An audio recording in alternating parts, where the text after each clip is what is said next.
We're living in the very early days of a phenomenon that will reshape Christianity. It's been called the coming of the Third Church, a phrase based upon the history of Christianity. The first church, that of the early followers of Christ in the Eastern Mediterranean area, became the second church, one centered in Europe. The third church has no center because it is worldwide. For many in the Catholic Church, the first sign of the coming of this church was the Second Vatican Council, when photos of the world's bishops showed, for the first time ever, large numbers of African, Asian, Latin American, and Oceanian faces. In the half-century since, the phenomenon has grown.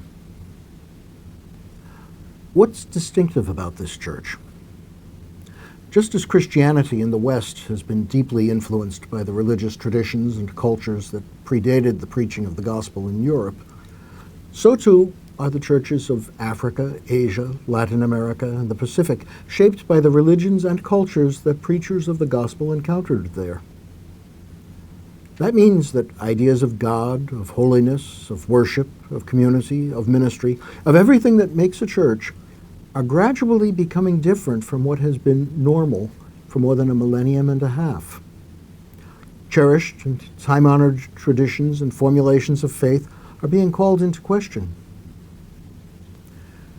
This is where the parable of the Pharisee and the tax collector has something to teach us. The Pharisee says, "I give you thanks, O God, that I am not like the rest of men." He goes on to say how he obeys all the rules that have been handed on to him. His boast is that he does what everyone everywhere has always felt should be done. And he's right. Jesus does not accuse him of lying. He is a good man. He is, after all, trying to pray, and to pray with gratitude to God. His problem is that he thinks his own way of appearing before God is the only way. He cannot conceive of someone like the tax collector having a valid relationship with God, even though the tax collector is in the same temple, engaged in the same activity, prayer.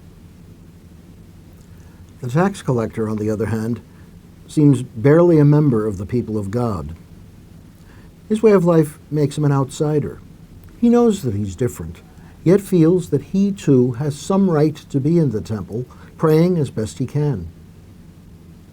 The tax collector is an apt symbol of those churches that are not only trying to find ways to believe within their own contexts, but will over time change the way all Christians believe.